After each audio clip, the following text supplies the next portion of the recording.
You're listening to the Emotional Abuse Recovery Podcast, episode number 53. So recently I had this topic come up with two different clients and a follower who reached out to me on Facebook.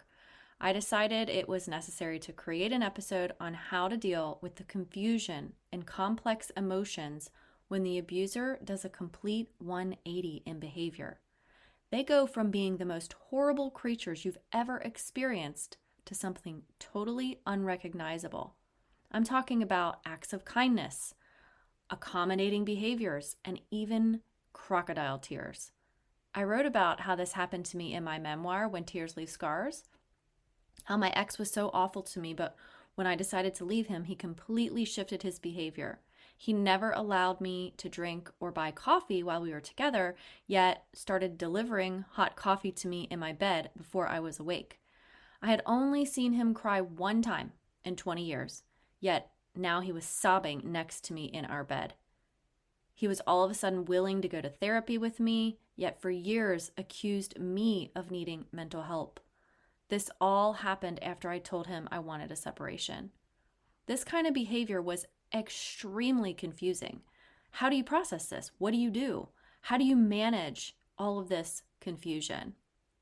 These were all questions I had, and I'm here to shed some light on this for you.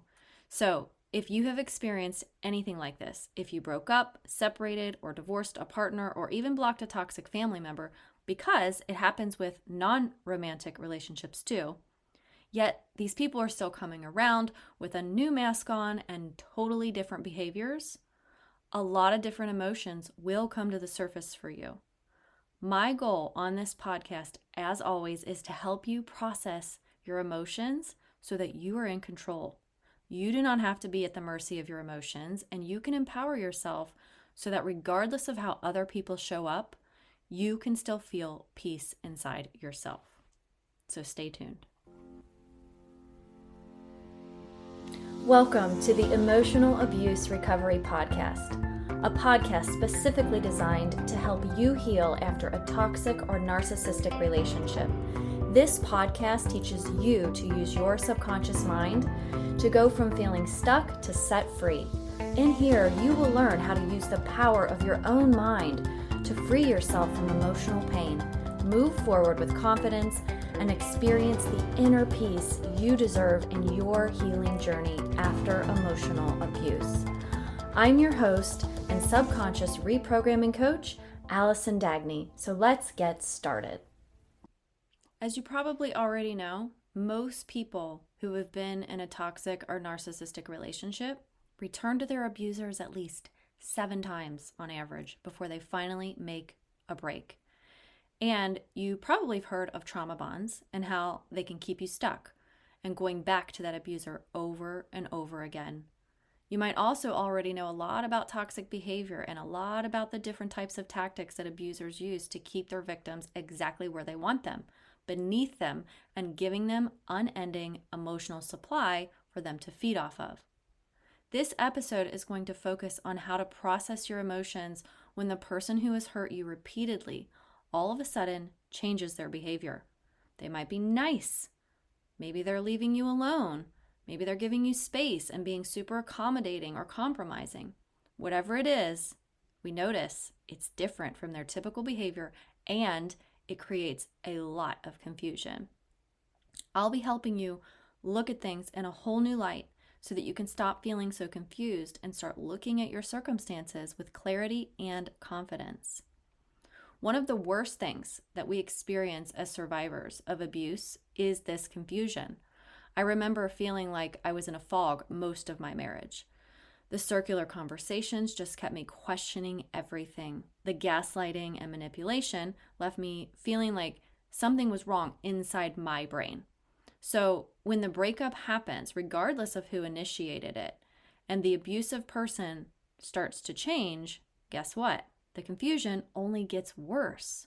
Wasn't it enough that we had to be confused the entire time we were in the relationship, and now after it's ended, we have to experience more of it? Not only was this confusing for me, it was really, really frustrating too. So when this happens, most people who are on the receiving end of the confusing behavior start to believe things like, maybe I was the problem, or maybe I'm being overly dramatic. Some even start to consider, maybe it wasn't that bad, or maybe it's me. When we're questioning behavior like this and ask questions and use statements like maybe this or maybe that, please note, and this is so important, this is a subconscious belief in disguise. What this means is that you need to reframe that maybe question into a statement and take out the word maybe. There is something inside your subconscious mind that's saying, I am the problem, not maybe I'm the problem. This is all happening inside your subconscious. Things like, I'm overly dramatic and it wasn't that bad and it is me. This goes for things like, I wonder if it's me and I wonder if I was the problem, as well as what if it was me and what if I was the problem? What if it wasn't that bad?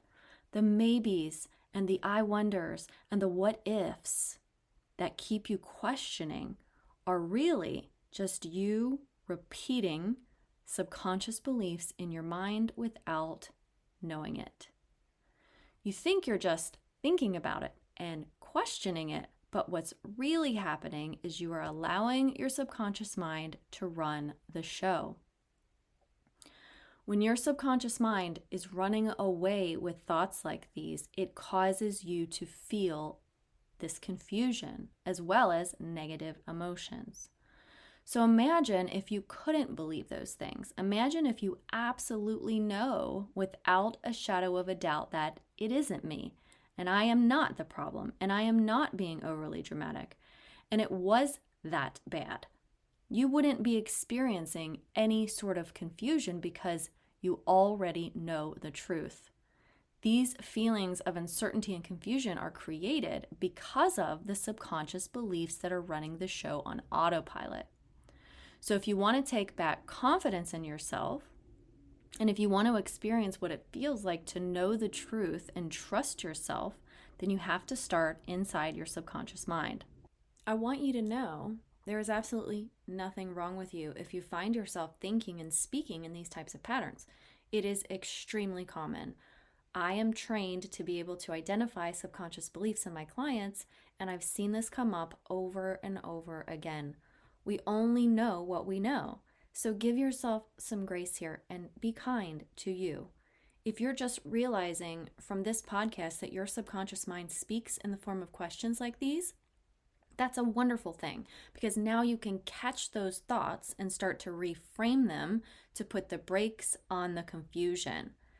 The thing is, when the pattern of behavior of our abusers is consistently bad, consistently mean, hurtful, etc., we absolutely know what it is. We know when someone cheats on us and betrays us and lies to us and when they hurl insults and put us down, that we are being mistreated. We know this.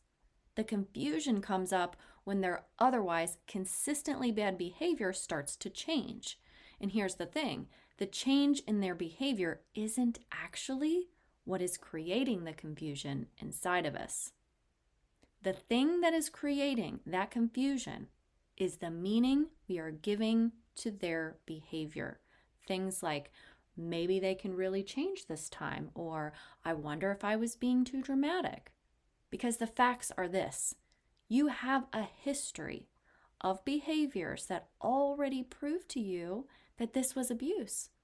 You have stacks of evidence that show you who they really are. You have painful experiences trapped in your memories that you know were wrong. So, why are you questioning these things when you already have proof and evidence of your reality? I'll tell you why. Because your subconscious mind is in control. I've said this before, but your subconscious mind runs 95% of the show. That means all the things that run automatically on repeat in your subconscious control how you feel and behave. So if you want to change how you're feeling and change how you show up in life, you have to start with what's got the most power. And it's not your conscious efforts, which is only 5%. That's called willpower. And we all know how that usually works out. If you keep living in this state of confusion and believing it's because of the abuser's behavior, you will continue to be at their mercy. You won't be able to feel empowered and secure and trust yourself. There are serious consequences to this. Common ones are just feeling sad, depressed, anxious, and frustrated, but more severe consequences land you right back in the arms of the person who hurt you.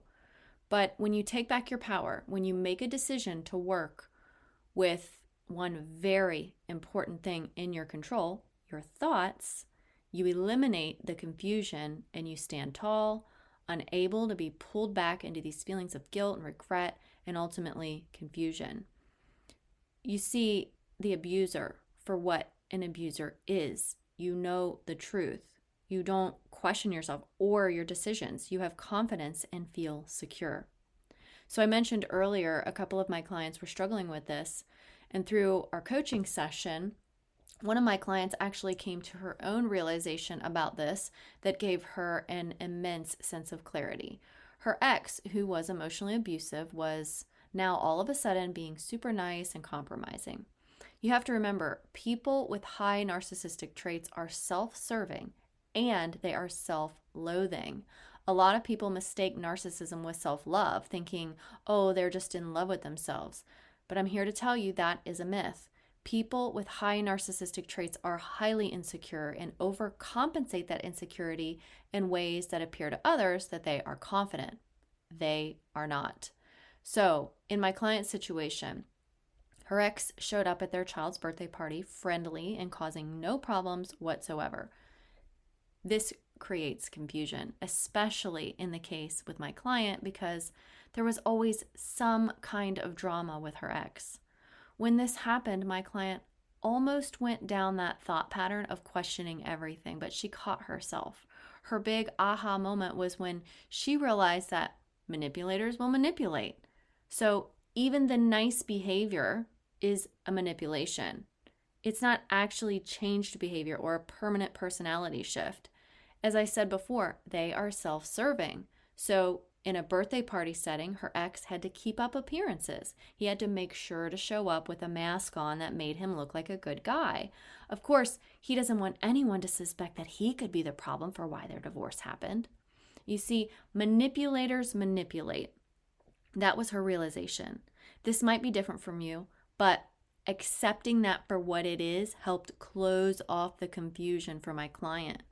The maybe he can change was erased when she thought even being nice is a manipulation, just like it was at the start of the relationship. Now my client sees clearly. She started reprogramming all the things that were creating this confusion so she could stop allowing the inner torture inside of her. Maybe it wasn't that bad gets reframed to it was that bad, and I have evidence and proof of it. You can show your mind the proof by recalling specific examples of things that the person did to you. I remember after I left my ex and I was telling some stories to people I knew about what he did, their eyes would get wider and wider. Maybe this happened to you too. You're just telling the story of what you lived through and people look at you like you have two heads. Those kinds of instances were confirming that it truly was that bad for me. When you're inside the storm, you don't always realize the damage that's being done. So let me ask you something. If a child was being bullied consistently at school, and the bully showed up at the child's birthday party with presents and cupcakes and flowers, would you tell that child that the bullying must not have been that bad because the bully is now all of a sudden being nice? Of course you wouldn't. So don't tell yourself that story either. You might be thinking, yeah, but people can change, so that's why I'm so confused. I understand that for most people, trying to recover from emotional abuse and dealing with a toxic and abusive ex who's acting totally different can often feel like you're being unreasonable. It can feel like you're lacking empathy because you won't look for the benefit of the doubt. It can feel like you're a bad person if you don't accept this newfound behavior as real change. However, you have to remember, you aren't dealing with a normal person here. You were abused. You were mistreated. And if you believe things like, everyone deserves a second chance and I should give them the benefit of the doubt, think about where beliefs like this could land you. And you have to remember, I'm not saying they don't deserve a second chance. This is where I want to be really clear. Reframing your thoughts isn't about, and never is about, changing what you believe. It's about releasing the beliefs that are keeping you in pain. You can still believe everyone deserves a second chance. But when you consider other possibilities, like not everyone deserves a second chance, that changes how you feel inside. That can be the cornerstone to you feeling confused and frustrated or not. This work is never about believing new things. It's not about adopting new beliefs. It's about releasing these old, repetitive thought patterns that no longer serve you by thinking of things in ways you never have before.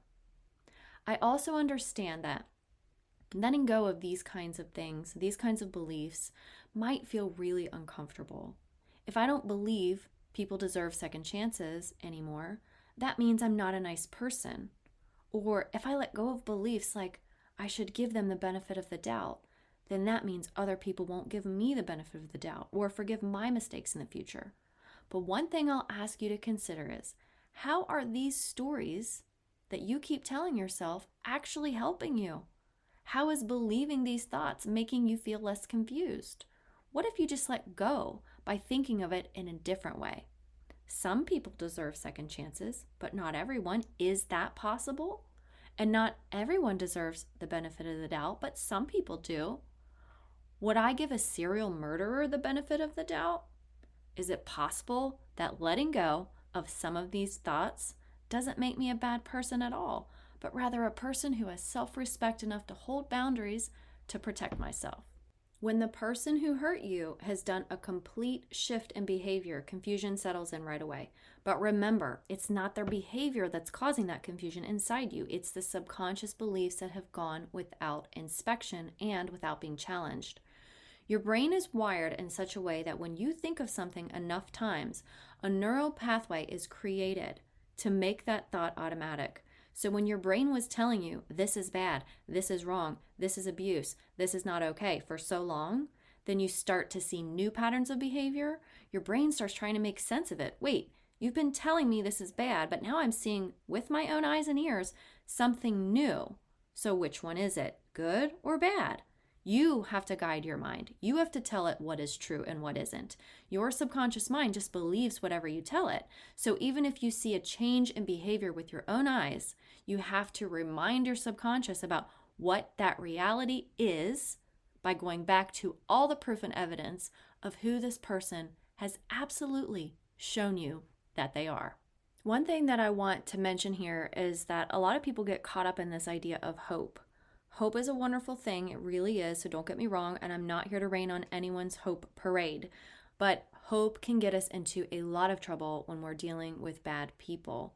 We hope they will change, we hope they will be kind, we hope they will love us, and when we cling to hope, when we know, truly know there is no hope of this person changing, we become even more confused, especially if we held out for hope and gave them another chance and they failed to meet our expectations.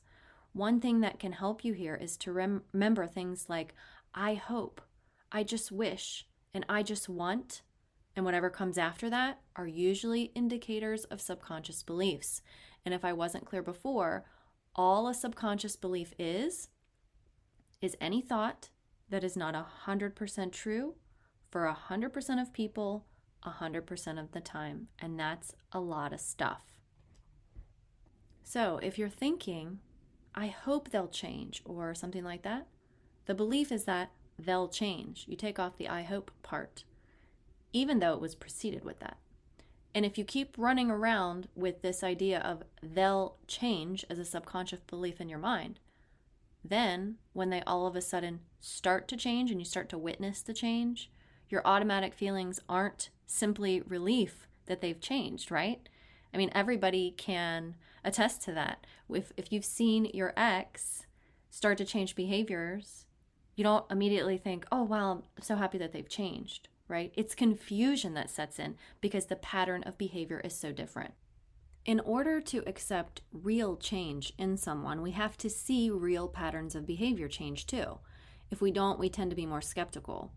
This is a trauma adaptation to help you stay safe so you don't get hurt again. Ultimately, it just boils down to this. Confusion when your abuser does a 180 shift in behavior means you have to get into those subconscious thoughts and the meaning that you're giving to the situation. You change the story, you challenge the thoughts, and you start seeing clearly again, eliminating all of that confusion. I did an episode about when the new supply is being treated better than you and how to process your emotions a few months ago. I think it's episode 39. So if your abuser isn't treating you nicer, but maybe you're seeing they're treating someone else nicer, you might go back and listen to that episode because it follows the same type of process as this.